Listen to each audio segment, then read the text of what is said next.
अगर मैं कहूं दोस्तों कि 3 नंबर के जितने भी भौतिक विज्ञान के परिभाषाएं वाले क्वेश्चन हैं वो सारा बिना रटाए मैं अभी इसी वीडियो में समझा दूं तो आपको शायद हैरानी होगी कि सर ऐसा कैसे हो सकता है, याद तो करना ही पड़ेगा। नहीं, मैं गजब का टेक्निक लेके आया हूं दोस्तों कि हर एक प्रश्न, जैसे यहाँ आप देख सकते हैं वैद्युत द्विध्रुव से आप क्या समझते हैं, उदाहरण देकर समझाइए, या फिर आप देख सकते हैं कूलाम के नियम को लिखिए, रेखीय आवेश घनत्व क्या है। ये सारे जितने मोस्ट इंपॉर्टेंट वायरल प्रश्न है दोस्तों, और ये सब आते भी एग्जाम में। आप इसके लिए मैं चैलेंज कर सकता हूं कि आएगा तो इन्हीं में से जितना भी आज की इस वीडियो में क्वेश्चन बताने वाला हूं सारे को समझाऊंगा कि इसका परिभाषा कैसे तैयार करते हैं, एक एक पॉइंट क्लियर करूंगा। बस आप वीडियो को पूरा अंत तक देखना दोस्तों, गारंटी के साथ आपको समझ में आएगा। अगर आप इस वीडियो को छोड़ दिए, नहीं देखे, तो गारंटी के साथ एग्जाम के बाद आने के बाद आप पछताओगे, लिख के ले लेना। तो बिना देर के ये शुरुआत करते हैं। स्क्रीन पे आपके सबसे पहला प्रश्न आप दिख रहा होगा, यहाँ पे जो नीचे परिभाषा दिख रहा है उसको भाड़ में गया, उसके चक्कर में मत रहिए, आपको एक एक पॉइंट समझ आएगा। हाँ, जब मैं यहाँ सिखा लूंगा तब परिभाषा मिलाना देखना, एक एक पॉइंट मैच करेगा। तो अब जैसा कि आप पहला प्रश्न आप देख पा रहे होंगे, वैद्युत द्विध्रुव और वैद्युत द्विध्रुव आघूर्ण के ऊपर है दोस्तों। एकदम आप चिंता छोड़ दीजिए दोस्तों, आज की इस वीडियो के बाद आपका फिजिक्स की परिभाषाएं वाले क्वेश्चन भी तैयार हो जाएंगे। तो वैद्युत द्विध्रुव आघूर्ण से आप क्या समझते हैं, 2 उदाहरण देकर समझाइए। तो सबसे पहले हम समझेंगे वैद्युत द्विध्रुव होता क्या है, वैद्युत द्विध्रुव कहते किसे हैं। देखिए समझिए, एक ऐसा सिस्टम, एक ऐसा निकाय होता है जिसे वैद्युत द्विध्रुव कहते हैं, लेकिन होता कैसा समझिए। वैद्युत द्विध्रुव होने के लिए 2 आवेश की जरूरत पड़ती है। कितने की? 2 आवेश। लेकिन याद रखिए दोनों आवेश विपरीत होने चाहिए। विपरीत यानी एक धन आवेश होना चाहिए और एक ऋण आवेश होना चाहिए, ठीक है, एक धन आवेश वाला और एक ऋण आवेश वाला, लेकिन इसका परिमाण समान होना चाहिए। परिमाण, अब बहुत लोग कहेंगे परिमाण का मतलब क्या होता है। अरे भैया, आवेश जब है तो आवेश है तो इसका कोई तो वैल्यू होगा, 10 कूलाम, 20 कूलाम, 30 कूलाम। ये जो वैल्यू होता है, जो संख्या में लिखा हुआ है, इस संख्या को ही परिमाण कहते हैं। तो अगर मैं कहूं कि यहाँ पे हमारे पास 2 आवेश है, ध्यान से समझिए, एक धन आवेश और एक ऋण आवेश, लेकिन इसका परिमाण समान है। मान लीजिए जैसे उदाहरण के तौर पे यहाँ भी 10 है, यहाँ भी 10 है, ठीक है। तो हुआ क्या, अब समझते जाइए, मैंने क्या बोला, 2 आवेश लेना है समान परिमाण का परंतु विपरीत प्रकृति का। 2 आवेश लेना है समान परिमाण का परंतु विपरीत प्रकृति का, यहां तक समझ आया। और वे आवेश जो हैं, इनके बीच की जो दूरी होती है बहुत ही सूक्ष्म होनी चाहिए। क्या होनी चाहिए? सूक्ष्म होनी चाहिए। इसका मतलब 2 आवेश होना चाहिए, 2 आवेश होना चाहिए विपरीत प्रकृति का, और इसके बीच की जो दूरी होती है वो बहुत सूक्ष्म होनी चाहिए। इस दूरी को मान लीजिए थोड़ी देर के लिए x मान लेते हैं, ठीक ना। तो इस तरह का बना हुआ जो सिस्टम होगा इसे ही कहते हैं वैद्युत द्विध्रुव कहते हैं। अब बताइए समझ आया कि नहीं। अब परिभाषा पढ़ के देखिए, आपको सेम लगेगा। पढ़ दूं मैं? देखिए, वह निकाय, निकाय का मतलब सिस्टम, वह निकाय जिसमें 2 बराबर, देखिए 2 बराबर है ना, परंतु विपरीत प्रकार के बिंदु आवेश एक दूसरे से अल्प दूरी पर स्थित हों। अल्प दूरी यानी बहुत सूक्ष्म दूरी, आप सूक्ष्म दूरी भी लिख सकते हैं, ठीक है। आप सीखोगे तो अपने हिसाब से बना के लिख लोगे, ठीक है। एक दूसरे से अल्प दूरी पर स्थित हो तो उसे वैद्युत द्विध्रुव कहते हैं। क्या कहते हैं? उस तरह के निकाय को, बने निकाय को वैद्युत द्विध्रुव कहते हैं। अब आप सोचेंगे कि वैद्युत द्विध्रुव तो समझ आ गया, लेकिन वैद्युत द्विध्रुव आघूर्ण भी पूछ लेता है कभी कभी। देखो वैद्युत द्विध्रुव आघूर्ण क्या होता है। देखो ये जो आवेश है, ठीक है, इसके बीच में मैंने कहा कि कुछ दूरी है, अल्प दूरी, ठीक है कि नहीं। अगर मैं इसका कोई सेंटर पॉइंट ले लूं, एकदम बीच वाला वो पॉइंट, ठीक है, तो यहां से अगर मैं इतनी की दूरी को यल कह दूं और यहां से इतनी की दूरी को क्या कह दूं, इसको भी यल कह दूं, तो यल और यल मिलकर हम इसे 2l कह सकते हैं। कह सकते कि नहीं? तो यहां से यहां की दूरी अगर 2l है, क्या है? 2l, ठीक है। और ये जो आवेश है, चाहे यहां का आवेश उठाऊं चाहे यहां का, दोनों का वैल्यू तो सेम है। इसलिए जो आवेश है, आवेश तथा इसके बीच की दूरी का गुणनफल, ये आवेश तथा इसके बीच की दूरी का गुणनफल जो होता है वही क्या कहलाता है? वैद्युत द्विध्रुव आघूर्ण कहलाता है, जिसे P लिखते हैं। बताइए समझ आया कि नहीं। इसका जो मात्रक होता है दोस्तों, इसका जो मात्रक भी पूछा जा सकता है, आपको टिक आउट में पूछा जाता है मात्रक, ठीक ना, कि वैद्युत द्विध्रुव आघूर्ण का मात्रक बताइए क्या होता है। तो याद रखिएगा, आवेश का मात्रक हो गया कूलाम इंटू, और ये क्या है, एक तरह की दूरी है तो दूरी का मात्रक मीटर होता है, यानी कुल मिला के इसका कूलाम इंटू मीटर मात्रक होगा। बताइए समझ आया कि नहीं। इसकी बीमा भी पूछ सकता है, तो बीमा आपका क्या हो जाएगा, कूलाम का होता है 80 और कूलाम का हो जाएगा, आवेश का बीमा होता है 80 और मीटर का तो आपको पता ही यल हो जाएगा। ये हो जाएगी इसकी बीमा। अगर इस टॉपिक की बात करूं तो यहां से इतने सारे प्रश्न बन सकते हैं दोस्तों। अब बताइए पहला प्रश्न तैयार हुआ कि नहीं? बिल्कुल हो गया। अब यहाँ दूसरा प्रश्न आप पढ़ पा रहे होंगे, कह रहा है कि कूलाम का वैद्युत बल संबंधित नियम लिखिए। थोड़ा सा टाइपिंग में मिस्टेक हो गया है, लिख गया है, लिखना होगा, ठीक ना। तो कूलाम के वैद्युत बल संबंधित नियम लिखिए, अब कूलाम का सूत्र भी लिखिए, ठीक ना। नियम भी लिखना और सूत्र भी लिखना है। तो अब देखिए पहले सूत्र समझ लीजिए, तो सूत्र से ही नियम बन जाएगा, सूत्र से ही नियम बन जाएगा। अब जैसा कि आप वहां पे स्क्रीन पे देख सकते हैं दूसरा क्वेश्चन, और उसका आंसर भी नीचे दिख रहा होगा। क्या आप इसे रटते हो? तो रटना भूल जाओगे मेरे भाई, जैसे बता रहा हूं समझना। ये परिभाषा देखना किसने टेक्निकली तौर पे समझाता हूं। देखो कूलाम ने किया क्या था पता है, ये जो 2 आवेश था ना, कूलाम ने किया क्या कि ये जो 2 आवेश होता है, एक आवेश यहाँ एक आवेश यहाँ, इन दोनों आवेश के बीच में कोई बल लगता है। क्या लगता है? बल। समझ आई मेरी बातें। तो इस बल के लिए उसने फार्मूला दिया और उसने क्या नोटिस किया पता है? उसने पहली बार में नोटिस किया कि जो लगने वाला बल है वो अनुक्रमानुपाती है किसके? आवेशों के गुणनफल के। ये जो आवेश है इनके गुणनफल, ये देखो गुणा है ना, तो आवेशों के गुणनफल के, इसके दो आवेशों के बीच, देखो ध्यान से समझो, ये हो गया दो आवेश, दो आवेशों के बीच लगने वाला आकर्षण या प्रतिकर्षण, क्योंकि दोनों के बीच में जो बल है वो आकर्षण भी हो सकता है प्रतिकर्षण भी हो सकता है। अगर दोनों प्लस प्लस ले लिया तो प्रतिकर्षण होगा, दोनों माइनस माइनस ले लिया तो प्रतिकर्षण होगा, और एक प्लस और एक माइनस हो गया तो आकर्षण बल होगा। तो कुछ भी हो सकता है, इसलिए तुम परिभाषा लिखते समय ऐसे लिखोगे, कूलाम के वैद्युत बल संबंधित, ठीक ना, ध्यान से समझना, कूलाम के नियमानुसार दो बिंदु आवेश, यहाँ पे क्या है, कूलाम के नियमानुसार दो बिंदु आवेश के बीच में लगने वाला आकर्षण तथा प्रतिकर्षण बल इन आवेशों के गुणनफल के अनुक्रमानुपाती होता है। किसके? अनुक्रमानुपाती होता है। तथा, अब तथा लगाना, फिर उसके बाद बीच की दूरी यूज कर लेना, तथा इसके बीच की दूरी के वर्ग, ये हो गया दूरी, ये हो गया वर्ग, स्क्वायर का मतलब वर्ग, तो इसके बीच की दूरी के वर्ग के, अभी बटे में लिख दिया इसलिए व्युत्क्रमानुपाती हो गया, बटे में लिखने का मतलब होता है व्युत्क्रमानुपाती। तो याद रखिए परिभाषा तैयार हो गया आपका। समझ आएगी नहीं मेरी बातें? परिभाषा कैसे तैयार हुआ? आप देखो इस फार्मूले से तैयार हो रहा है परिभाषा। दो आवेश है तो क्या बोलोगे? अब ये दोनों रुके हुए आवेश है ना, चल तो नहीं रहा है ना, इसलिए स्थिर आवेश बोलोगे। दो स्थिर आवेश के बीच में लगने वाला आकर्षण तथा प्रतिकर्षण बल इन आवेशों के गुणनफल के अनुक्रमानुपाती होता है तथा इनके बीच की दूरी के वर्ग के व्युत्क्रमानुपाती होता है। समझ आ रही मेरी बात है? इसे ही क्या बोला जाता है? कूलाम का नियम कहते हैं। अब इन दोनों को मिला दोगे तो फार्मूला बन जाएगा Q1 Q2 by R square. अब जैसे ये ओपन होगा तो एक कांस्टेंट वैल्यू आ जाता है, ओपन हो, यहाँ पे लिख देता हूँ, ओपन करोगे तो क्या हो जाएगा F, ये जैसे ओपन होगा तो इक्वल टू आएगा, यहाँ जाएगा 4 pi epsilon naught Q1 Q2 by R square. अब फार्मूला भी तुम्हें लिखना होगा, क्यों? क्योंकि यहाँ पे अंत में प्रश्न में दिया हुआ है, कूलाम का सूत्र भी लिखिए। अब बताइए समझ आया? आइए अगले प्रश्न पे चलते हैं। जैसे कि स्क्रीन पे आप तीसरा प्रश्न देख रहे होंगे, गजब दमदार प्रश्न है दोस्तों। रेखीय आवेश घनत्व से क्या तात्पर्य है? इसका पृष्ठीय आवेश घनत्व भी पूछ लेता है। तो आइए समझाता हूँ रेखीय आवेश घनत्व और पृष्ठीय आवेश घनत्व क्या होता है। यहाँ एक प्रश्न दिया लेकिन एक पे एक फ्री दे रहा हूँ आपको। देखिए रेखीय आवेश घनत्व क्या होता है समझिए पहले। देखिए एक कोई अगर सीधी तार है, केवल तार, एक अनंत लंबाई की एक सीधी तार हो और उस पे मैं एक समान आवेश रखूं। एक समान आवेश का मतलब यहाँ पे चेक करो तो भी उतना ही आवेश, यहाँ चेक करो तो भी उतना ही आवेश, यानी हर जगह एक समान आवेश मिले। क्या मिले? एक समान आवेश मिले। तो किसी अनंत लंबाई के सीधे तार पर अगर एक समान आवेश रखा हो, ठीक है, या वितरित हो, फैला हो मतलब, ठीक ना, आवेश रखा हो, तो इस आवेश को अगर मैं Q कह लूं और इस तार की जो लंबाई है इसे L कह लूं, तो ये आवेश और लंबाई का जो अनुपात है, अनुपात मतलब समझ रहे हो ना, रेशियो, वही तुम्हारा रेखीय आवेश घनत्व होगा लैम्डा। बताओ समझ आया कि नहीं? अब परिभाषा देखो, तुम्हें अपने आप समझ में आने लगा होगा। किसी एक समान आवेशित अनंत लंबाई का तार, एक समान आवेशित है ना, एक समान आवेशित अनंत लंबाई का तार, उसके प्रति एकांक लंबाई पर, ये देखो प्रति एकांक लंबाई पर आवेश की मात्रा को, आवेश की मात्रा, ठीक है, लंबाई पर यानी ऊपर, आवेश की मात्रा को रेखीय आवेश घनत्व कहते हैं। इसे लैम्डा से प्रदर्शित करते हैं और इसका सूत्र ये लिखना पड़ेगा आपको, ठीक ना दोस्तों। अब इसका पृष्ठीय आवेश घनत्व क्या होता है देखो, इसको मैं एक्स्ट्रा दे रहा हूँ क्वेश्चन आपको, यहाँ पे मैंने इंक्लूड तो किया नहीं है, फिर भी देख लीजिए, ठीक ना। यहाँ पे क्या है देखिए, पृष्ठीय आवेश घनत्व क्या होता है कि देखिए पृष्ठ है तो लंबाई नहीं होगा, पृष्ठ होगा तो चादर होगा, समतल चादर इस तरह का, ठीक ना। अब इसमें क्या होगा कि सब तरफ आवेश होगा, यहाँ भी एक समान आवेश होगा, तो पृष्ठीय आवेश घनत्व में बस थोड़ा सा चेंजेस करोगे आंसर आ जाएगा। तो एक समान आवेशित, ध्यान से समझो, एक समान आवेशित समतल चादर पर, ठीक ना, इसकी जो क्षेत्रफल होगा, ठीक ना, इसका जो क्षेत्रफल, इस चादर का क्षेत्रफल हो गया और इस पर जो आवेश है वो Q हो गया। तो Q और क्षेत्रफल का जो अनुपात होगा वही इसका क्या होगा दोस्तों, सिग्मा, यानी पृष्ठीय आवेश घनत्व होगा। समझे कि नहीं मेरी बातें? कितना आसान था ना।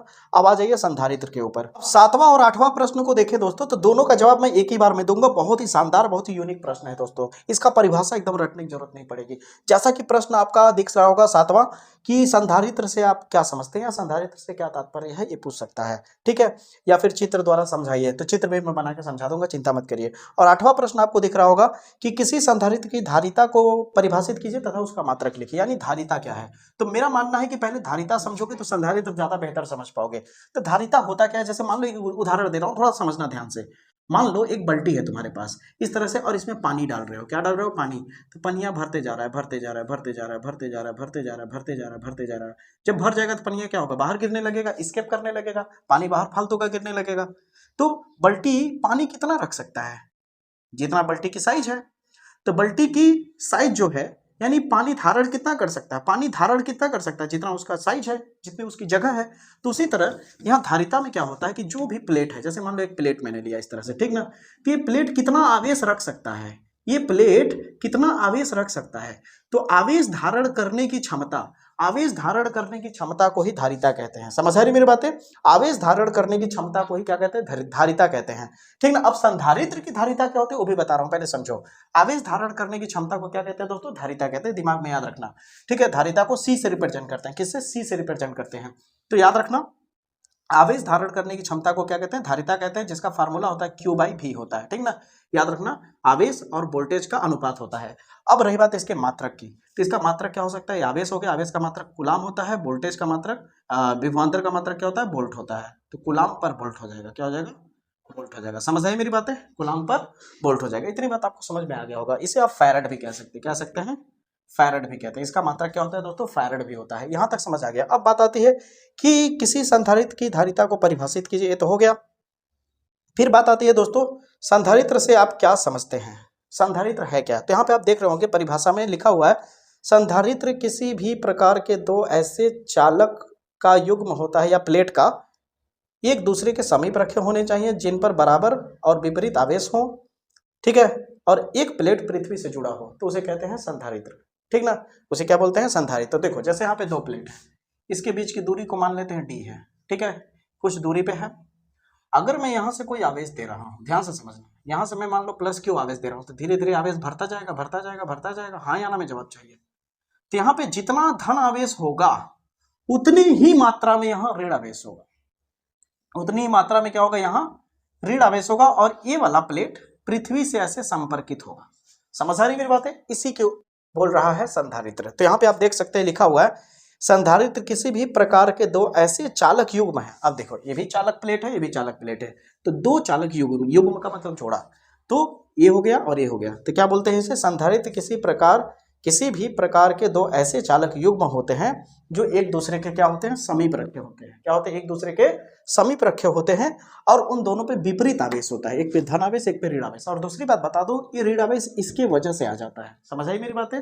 इससे प्रेरित होकर के आ जाता है इस पे ऋण आवेश। और बीच में तो आपको पता ही होगा क्या होता है, वैद्युत क्षेत्र की तीव्रता, यानी वैद्युत क्षेत्र होता है, ठीक है दोस्तों। तो ये भी आपको समझ में आ गया होगा। और रही बात इसका, अगर आप वीडियो देखना चाहते हो तो मेरा 1 शॉट वीडियो जाकर के देख सकते हो दोस्तों, संधारित्र की धारिता वाला, ठीक है, प्रॉपर तरीके से समझाया हूं मैं। आगे देखिए दोस्तों, इसका 9वां प्रश्न देख सकते हैं दोस्तों, विस्थापन धारा किसे कहते हैं। उससे पहले मेरे से 2 क्वेश्चन छूट गया, उसको मैं पहले करा रहा हूं, नहीं तो आप कहेंगे सर जी चौथा और 5वां तो छोड़ दिए, ठीक ना, चौथा, 5वां, 6वां। तो आइए देखिए दोस्तों, फटाक से इसको समझ लेते हैं। तो चौथा प्रश्न आपका दिख रहा है, वैद्युत द्विध्रुव तथा वैद्युत द्विध्रुव आघूर्ण को परिभाषित कीजिए। जैसा कि अभी मैं जस्ट बता चुका हूं, वैद्युत द्विध्रुव आघूर्ण क्या होता है, याद है दोस्तों, P इक्वल टू याद करिए Q इंटू 2L, याद आया कुछ, ठीक है। अब आती है बारी वैद्युत फ्लक्स को परिभाषित कीजिए। हाँ, ये प्रश्न देख लीजिए फटाक से आप, फिर आते हैं हम लोग विस्थापन धारा की तरफ। तो देखिए, वैद्युत फ्लक्स क्या होता है, ये बहुत पॉपुलर क्वेश्चन है, इंपॉर्टेंट क्वेश्चन है, इसे मत छोड़िएगा, आ सकता है। वैद्युत फ्लक्स की परिभाषा दीजिए तथा इसका मात्रक तथा बीमा लिखिए। तो ध्यान से समझिए वैद्युत फ्लक्स किसे कहते हैं। तो दोस्तों ध्यान दीजिएगा, जैसे मान लीजिए कोई आवेश है, ठीक ना, परिभाषा भी रटिए मत दोस्तों, पहले समझिए फिर आपको फील हो जाएगा परिभाषा। कह रहा है कि याद रखिए कोई हमारे पास एक आवेश है, अब इस आवेश से जाहिर सी बात क्या होगी, बहुत सारी वैद्युत बल रेखाएं निकलेंगी इस तरह से, हाँ या ना में जवाब चाहिए, बहुत सारी इस तरह से वैद्युत बल रेखाएं निकलेंगी। अब यहाँ पे अगर मैं कोई काल्पनिक पृष्ठ ले लूं, अगर मान लो यहाँ पे इतनी दूर पे कोई काल्पनिक पृष्ठ ऐसे करके रख रहा हूं, तो यहाँ से क्या होगा, कुछ रेखाएं निकलेंगी अंदर से इस पृष्ठ से, और कुछ रेखाएं नहीं निकलेंगी, कुछ रेखाएं साइड से चली जाएंगी। तो इस काल्पनिक पृष्ठ से होके गुजरने वाली जो वैद्युत बल रेखाओं की संख्या है उसे ही वैद्युत फ्लक्स कहते हैं, ठीक है। इस काल्पनिक पृष्ठ से होकर गुजरने वाली वैद्युत बल रेखाओं की संख्या का जो माप है उसे हम लोग क्या कहते हैं, वैद्युत फ्लक्स कहते हैं। अब आप कहेंगे थोड़ा सा बढ़िया से पढ़ दीजिए इसका परिभाषा। तो देखिए यहाँ पे क्या लिखा है, कह रहा है किसी वैद्युत क्षेत्र में स्थित किसी काल्पनिक पृष्ठ से, ठीक ना, किसी काल्पनिक पृष्ठ, ये देखिए वैद्युत क्षेत्र हो गया, ठीक है, और उसमें स्थित है ना, उसी क्षेत्र में स्थित है ना, उसी जगह पे, ठीक है, स्थित काल्पनिक पृष्ठ से पृष्ठ के लंबवत दिशा से गुजरने वाली, पृष्ठ के, ये पृष्ठ है, पृष्ठ के लंबवत दिशा से होके गुजरने वाली जो वैद्युत बल रेखाओं की संख्या है उसी को उसका वैद्युत फ्लक्स कहते हैं। बताओ समझ आया कि नहीं? बिल्कुल आया। अभी रही बात इसका मात्रक और बीमा बोल रहा है, तो मात्रक बीमा कब जान पाओगे, जब तुम इसका फार्मूला जानोगे। तो फार्मूला देखो, जैसे मान लो एक ये पृष्ठ है, ठीक ना, इस पृष्ठ का क्षेत्रफल मान लेते हैं यहाँ पे ए है, डी ए मान लेते हैं सूक्ष्म क्षेत्रफल, ठीक है। और इस पे भी मैंने वीडियो प्रॉपर बनाया है, जाके इसका वन शॉट जरूर देखिएगा आप लोग, बहुत डिटेल समझाया मैंने। चैप्टर का आपको यहाँ थंबनेल दिख रहा होगा, ठीक है दोस्तों, यहाँ ऊपर थंबनेल के ऊपर आई बटन दिख रहा होगा, उस पर क्लिक करके आप देख सकते हैं चाहे तो, और देखे हैं तब तो अच्छी बात है। तो यहाँ पे मान लीजिए यहाँ से वैद्युत बल रेखाओं की संख्या है, ये वैद्युत क्षेत्र है, ठीक है। इसके बीच में कोण है थीटा, तो यहाँ पे जो वैद्युत फ्लक्स होगा फाई ई डी लगा देता हूँ, डी क्यों लगा रहा हूँ, सूक्ष्म के लिए। तो फार्मूला होगा E vector dot D A vector होगा, जैसे डॉट हटेगा तो क्या आ जाएगा, E D A cos theta आ जाएगा, ठीक है दोस्तों, E D A cos theta आ जाएगा। अगर आप ध्यान से देखो तो क्या है, वैद्युत क्षेत्र है, और ये क्या है दोस्तों, क्षेत्रफल है। तो वैद्युत क्षेत्र यहाँ पे होता है क्या, वैद्युत क्षेत्र होता है आपका एफ बाई क्यू होता है। तो इसका मात्रक क्या हो रहा है, न्यूटन पर कूलाम है, इसका मात्रक क्या है, न्यूटन पर कूलाम। तो हो गया न्यूटन पर कूलाम, और इंटू में क्या है, क्षेत्रफल। क्षेत्रफल क्या होता है, मीटर स्क्वायर। तो इसका कुल मिलाकर के आपको जो मात्रक मिलेगा वो मिलेगा न्यूटन मीटर स्क्वायर पर कूलाम। क्या मिलेगा, न्यूटन मीटर स्क्वायर पर कूलाम मिलेगा, इसका ये हो जाएगा मात्रक। अब रही बात इसकी बीमा, तो बीमा यहीं से निकल जाएगा। यहाँ पे क्या है, ऊपर में न्यूटन, न्यूटन का क्या होता है, M L T minus two, metre का होता है यल, स्क्वायर की वजह से स्क्वायर, ठीक है, ध्यान से समझना। डिवाइड कूलाम, कूलाम का क्या होता है, एटी। अब इसे आप लोग खुद से सॉल्व करोगे, ठीक है। अब आते हैं अगले क्वेश्चंस की तरफ। अब देखिए, आइए छठवां प्रश्न देख लेते हैं फटाक से। कह रहा है गॉस प्रमेय लिखिए, ये पूछा जाता है, गॉस प्रमेय का नियम पूछा जाता है, 1-2 नंबर में ये भी आ जाता है दोस्तों। तो यहाँ पे कह रहा है गॉस प्रमेय लिखिए, देख सकते हो इसका परिभाषा दोस्तों। कह रहा है इस प्रमेय के अनुसार किसी बंद पृष्ठ ए से गुजरने वाला वैद्युत फ्लक्स फाई ई उस पृष्ठ द्वारा घिरे कुल आवेश क्यू के अपसाइलन 1/एप्सिलॉन गुना होता है। अब मैंने जो बोला शायद समझ नहीं आया होगा, अब आएगा समझ में। देखिए कहना क्या चाह रहा है, कह रहा है कि गॉस के नियम के अनुसार, पहले जब लिखिएगा परिभाषा तो सबसे पहले हेडिंग यही, शुरुआत यहीं से करिए, गॉस के नियमानुसार या गॉस प्रमेय से, ऐसे करके, ठीक ना। तो गॉस के नियम के अनुसार पूरा बंद पृष्ठ है, क्या है, बंद पृष्ठ। देखिए लिखा ना, किसी बंद पृष्ठ, ते हो गया पूरा बंद पृष्ठ का क्षेत्रफल जरूर कुछ होगा ए। तो यहाँ पे लिखा गया किसी बंद पृष्ठ ए से, ए का मतलब होता है क्षेत्रफल, ठीक ना, ए से गुजरने वाला वैद्युत फ्लक्स, वैद्युत फ्लक्स क्या होता है बता चुका हूँ, फाई ई, उस पृष्ठ द्वारा घिरे, ये पृष्ठ जो पूरा घिरा हुआ है, इसकी वजह से जो यहाँ पे कुल आवेश है, इस पृष्ठ पर कुल मिला के कह लीजिए जो कुल आवेश है, ये जो कुल आवेश है इसका 1/एप्सिलॉन गुना होता है, कौन, इसका वैद्युत फ्लक्स। इसे ही गॉस का प्रमेय कहते हैं, और यही फार्मूला होता है फाई ई बराबर क्यू बाई एप्सिलॉन नॉट। फिर से रिपीट कर देता हूं, मुझे मालूम है हो सकता है कंफ्यूजन हो जाए, इसलिए दोबारा बोलता हूं। जब इसका लिखना तो लिखना किसी बंद पृष्ठ से, ए नहीं लिखना चाहते हो तो ए हटा देना, कैपिटल ए अगर नहीं लिखना है तो हटा देना, ऐसे लिखना किसी बंद पृष्ठ से गुजरने वाला, यहाँ तक लिख सकते हो, किसी बंद पृष्ठ से होकर गुजरने वाला जो इसका कुल वैद्युत फ्लक्स है, ध्यान से समझना, इसका वैद्युत जो फ्लक्स है उस पर स्थिति जो आवेश है, इस पर जो आवेश है इसके 1/एप्सिलॉन गुना होता है। इतना कर सकते हो, इतना कर दोगे तुम्हारा गॉस नियम हो जाएगा। अब मैंने छठवां क्वेश्चन भी बता दिया, 7वां 8वां बता ही चुका हूं दोस्तों। अब आते हैं 9वां प्रश्न, विस्थापन धारा किसे कहते हैं।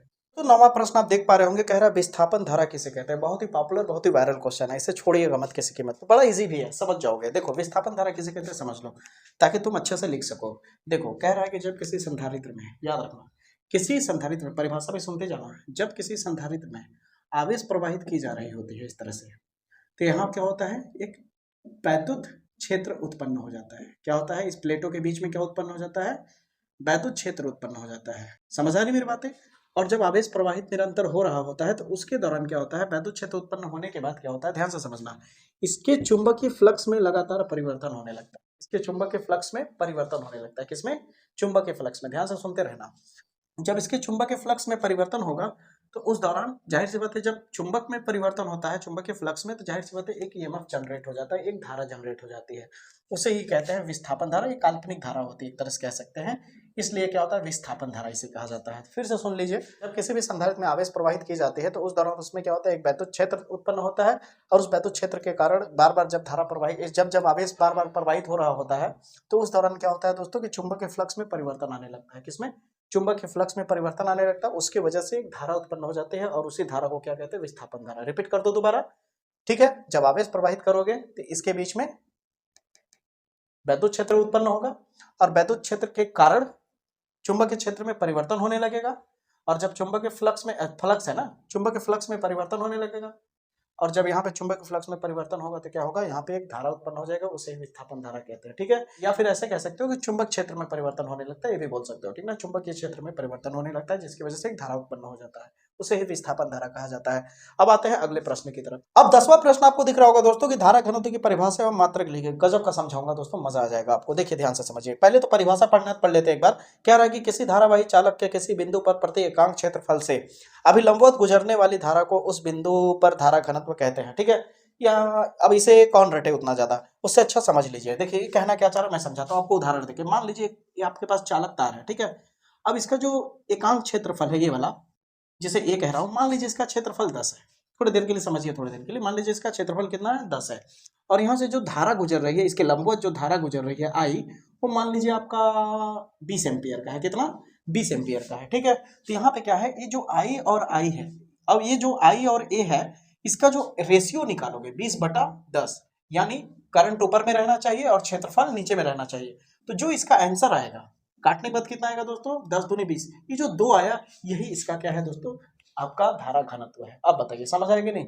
तो धारा घनत्व का मतलब क्या होता है कि बस धारा तथा क्षेत्रफल, याद रखिए। ऐसा भी परिभाषा लिख सकते हैं, अगर इसको आपको इच्छा नहीं है लिखने का तो आप ऐसे लिखेंगे तो भी आपका सही होगा। अब आप कहेंगे कैसे लिखना है सर बताइए। जैसे यहाँ पे लिखा हुआ है, किसी धारावाही चालक के किसी बिंदु एकांक क्षेत्रफल से गुजरने वाली अभिलंबवत धारा उस बिंदु पर धारा घनत्व कहलाती है, ये लिखा है ना। तो यहाँ पे आप ऐसे भी कह सकते हैं कि किसी धारावाही चालक के परिक्षेत्र के क्षेत्रफल से गुजरने वाली जो धारा है और क्षेत्रफल का जो अनुपात होता है, गुजरने वाली धारा तथा क्षेत्रफल का अनुपात जो होता है, उसे ही हम लोग धारा घनत्व कहते हैं, क्योंकि अनुपात ही तो है ना। समझ आया। तो यहाँ पे फार्मूला क्या बन रहा है, J=I/A, इसे ही धारा घनत्व कहते हैं। ठीक है, अब यहाँ पे कह रहा है कि इसका मात्रक बता दीजिए क्या है। तो इसका मात्रक आप देख सकते हैं, यहाँ लिखा हुआ I क्या है, करंट है। करंट का मात्रक होता है एम्पियर, बटे का मतलब होता है प्रति, क्षेत्रफल का होता है मीटर स्क्वायर। तो एम्पियर प्रति मीटर स्क्वायर हो जाएगा। क्या हो जाएगा, एम्पियर प्रति मीटर स्क्वायर। कभी कभी ऐसे भी दे देता है एम्पियर मीटर पे -2, क्योंकि ये नीचे वाला ऊपर जाएगा तो -2 हो ही ना जाएगा। और ये माइनस नहीं है, स्लैश है या मल्टीप्लाई है। समझ आया, ये भी प्रश्न आपको समझ में आ गया होगा। अब चलते हैं क्वेश्चन नंबर 11 की तरफ। देख सकते हैं स्क्रीन पे दिख रहा होगा, बायो-सेवर्ट के नियम का उल्लेख कीजिए और सूत्र भी लिखिए। इतना लंबा चौड़ा डेफिनेशन है, क्या रटोगे आधा घंटा? नहीं ना, आपको इतना बेहतरीन समझा देता हूं कि आपको ये परिभाषा देखने की जरूरत ही नहीं पड़ेगी, अपने से बना के लिख लोगे और एकदम सही होगा, ये गारंटी के साथ कह रहा हूं। तो क्या है देखिए, यहाँ पे कह रहा है बायो-सेवर्ट के नियम का उल्लेख कीजिए। तो आइए छोटा सा पहले समझा देता हूँ आपको थोड़ा सा। यहाँ पे बायो-सेवर्ट का नियम क्या है पहले समझिए। जैसे मान लीजिए कोई एक तार है हमारे पास, अगर इस तार में कोई धारा प्रवाहित की जाए तो जाहिर सी बात है चारों तरफ इधर उधर क्या होगा, चुंबक तैयार हो जाएगा, मैग्नेट तैयार होगा। इधर भी कुछ दूरी पे चुंबक क्षेत्र तैयार होगा, इधर भी देखोगे तो चुंबकीय क्षेत्र मिलेगा। मिलेगा कि नहीं? अगर इस चुंबक क्षेत्र को मैं डेल्टा बी कह लूं और मैं यहाँ से यहाँ तक की लंबाई मान लेते हैं, हम डीएल मान लेते हैं। ठीक है, ध्यान से समझते रहना। और यहाँ से यहाँ तक की दूरी क्या है, आर है हमारा। इस पॉइंट से लेके इस पॉइंट तक की दूरी कितनी है, आरपी पॉइंट तक। और यहाँ पे बनने वाला जो कोण है उसे थीटा मान लेते हैं। अब देखो कैसे फार्मूला होता है, अब देखो कैसे परिभाषा तुम्हें तैयार होगा। इतनी बात क्लियर होनी चाहिए तुम्हें। उसके बाद क्या करना है आपको, ध्यान से समझो। अब यहाँ पे कहना क्या चाह रहा है कि जो ये देखिए चुंबक क्षेत्र उत्पन्न हुआ है, ये धारा के अनुक्रमण, पहले पॉइंट में समझिए कि इसका जो चुंबक क्षेत्र है, अब यहाँ पे ध्यान से समझिए, जो इसका चुंबक है, याद रखिए चुंबकीय क्षेत्र ये अनुक्रमानुपाती है किसके, धारा के। ध्यान से समझते जाइएगा। अब यहाँ पे परिभाषा पढ़िए क्या लिखा हुआ है, चुंबकीय क्षेत्र डेल्टा बी, डेल्टा लिखो चाहे डी लिखो, मतलब एक ही है, धारा आई के क्या है, अनुक्रमानुपाती है। क्या है, अनुक्रमानुपाती। अब आप कहेंगे यहाँ तो दिख नहीं रहा है, सब साथ में लेकर के लिखा है। देखिए आई तथा डीएल और साइन तीनों को पूरा मिला करके कह रहा है कि अनुक्रमानुपाती है। ठीक ना, तो परिभाषा पे ध्यान ना देकर के यहाँ जो बता रहा हूँ उसे देखिए, फिर परिभाषा समझ में आ जाएगा।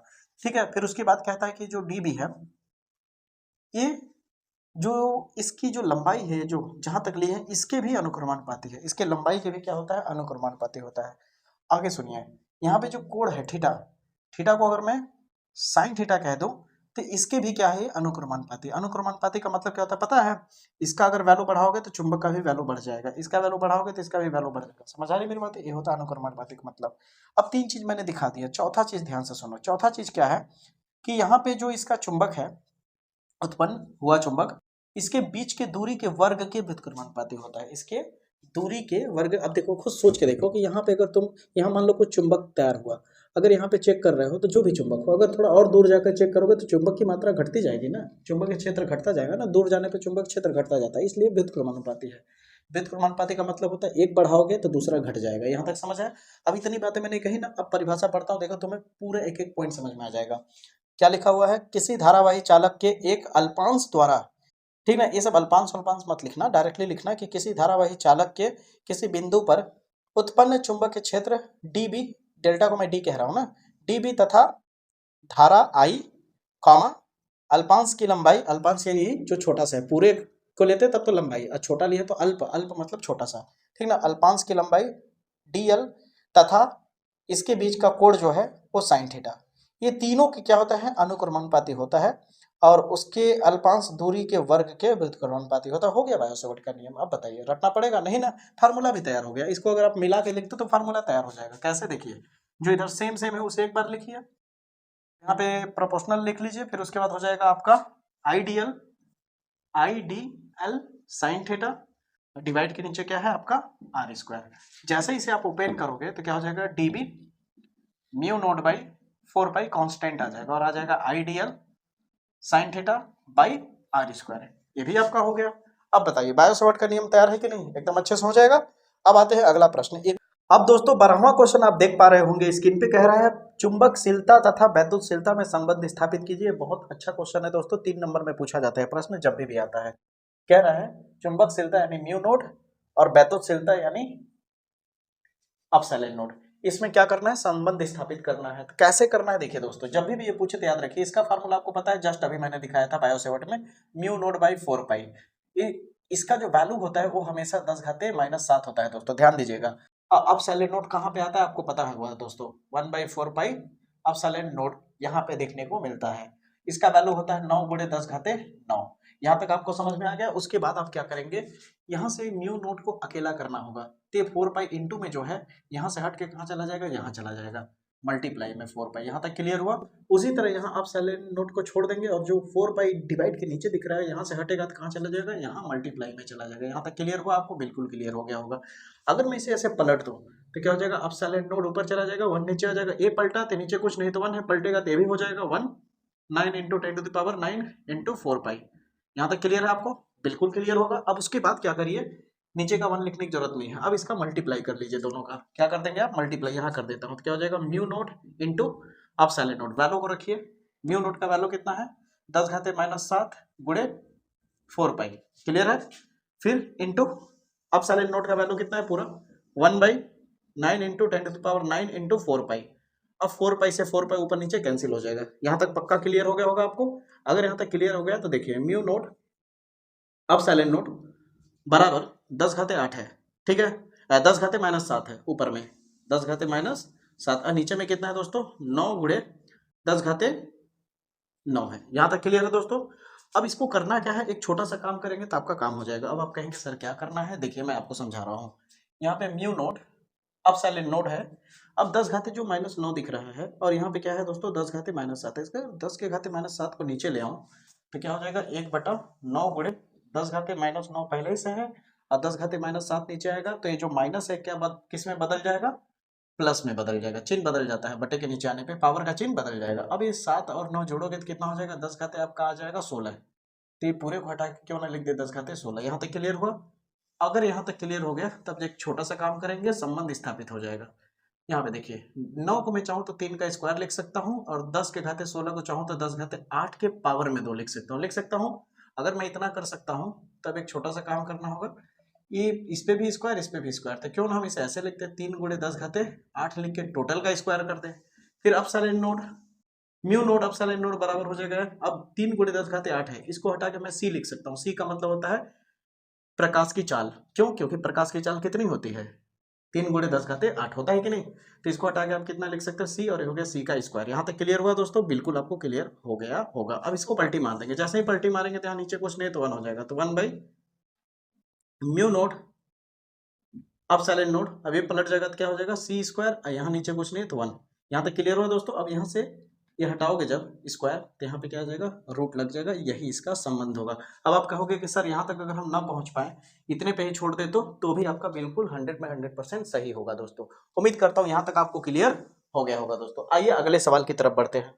तो 13वां क्वेश्चन दिख रहा होगा, इसको तो कतई मत छोड़िएगा दोस्तों, ये बहुत बार पूछा जाता है, हर बार पूछा जाता है। ये कह लीजिए कि अनुचुंबकीय तथा प्रतिचुंबकीय पदार्थों के परमाणुओं में क्या अंतर है, ये पूछा जाता है। तो ध्यान से सुनो, बड़ा सिंपल है।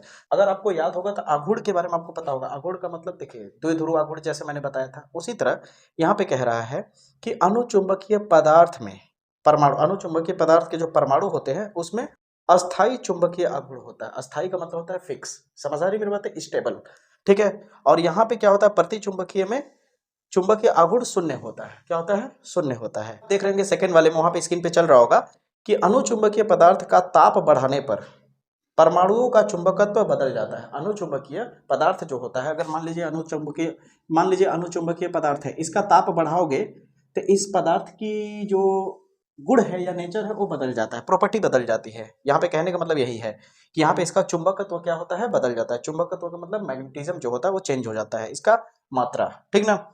अब कह रहा है कि जो प्रतिचुंबकीय होता है उस पर अगर आप ताप बढ़ाते हो, उसका टेम्परेचर बढ़ाते हो प्रतिचुंबकीय का, तो उसके चुंबकत्व पर, उसके मैग्नेटिज्म पर कोई प्रभाव इंपैक्ट नहीं पड़ता है। जैसे एग्जांपल के तौर पे आप कभी नोटिस किए हो, जो आप नॉर्मल स्पीकर वाला जो चुंबक होता है उसको आप दो चुंबक को ऐसे चिपकाओ तो बड़ी तेजी से चिपक जाता है ना।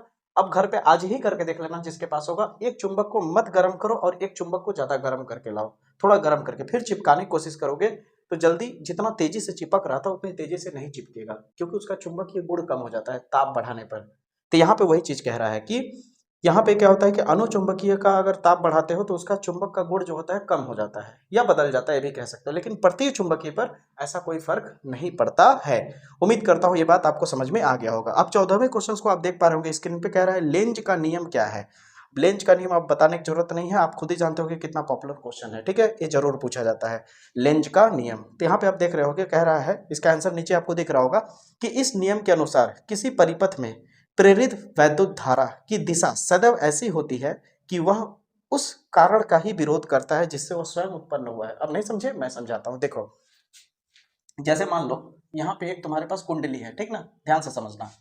अब यहाँ पे एक कुंडली है, तो जैसे मान लो यहाँ पे एक चुंबक है इस तरह, जब इस चुंबक को आगे पीछे करोगे तो यहाँ पे एक प्रेरित धारा उत्पन्न होगी। क्या होगा, प्रेरित। प्रेरित का मतलब होता है इंड्यूस्ड करंट। समझ आ रही मेरी बातें, यहाँ पे प्रेरित धारा उत्पन्न होगी, यहाँ पे समझने की कोशिश करो। अब जब यहाँ पे प्रेरित धारा जो उत्पन्न होगी, जैसे मान लो ये जिससे उत्पन्न, ये जो करंट जिससे उत्पन्न हुआ है उसी का एक विरोध करने के लिए काम करता है। जैसे एग्जांपल के तौर पे मैं आपको समझाने की कोशिश कर रहा हूँ। जैसे मान लो किसी की वजह से अगर मैं इसका वैल्यू बढ़ाने की कोशिश करूं तो इसी के अंदर एक और ऐसा करंट उत्पन्न हुआ है जो इसका विरोध करेगा। क्या करेगा, विरोध। और अगर जैसे ऐसे नहीं समझे, ऐसे समझाता हूं। देखो, जैसे मान लो ये चुंबक है, ठीक है, चुंबक को पास ले जाएंगे तो क्या होगा, करंट की मात्रा बढ़ती जाएगी, ठीक है, और दूर ले जाएंगे तो करंट की मात्रा घटती जाएगी। जब चुंबक को दूर ले जाएंगे तो करंट क्या होगा, नष्ट होने लगेगा, घटने लगेगा। तो देखो, एक लेंज के नियम में क्या होता है कि लेंज के नियम के अनुसार क्या पता चला कि जब हम इसकी धारा को बढ़ा रहे थे, यानी जब चुंबक को पास ला रहे थे तो करंट बढ़ रहा था। क्या हो रहा था, करंट बढ़ रहा था।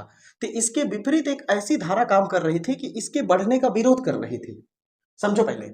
और क्या हुआ कि जब मैं इसको हटाने लगा तो जब ये कम होने लगा तो ये वाला जो क्या कर रहा है कि इसको बढ़ाने की कोशिश करने लगा, यानी जस्ट उल्टा। जब ये धारा बढ़ रहा है तो एक ऐसी धारा काम कर रही है जो इसका विरोध कर रही है, और जब ये चुंबक दूर ले जाने लगे तो ये जब कम होने लगा तो ये जो अंदर वाला एक और करंट है वो क्या कर रहा है, इसको और बढ़ाने की कोशिश कर रहा है। बात समझ में आ रही है मेरी बातें, यही तुम्हारा क्या है, लेंज का नियम है। अगर आपको क्लियर नहीं हो रहा है तो इसका वन शॉट वीडियो आपको एकदम प्रॉपर बेहतर समझा देगा, ठीक है।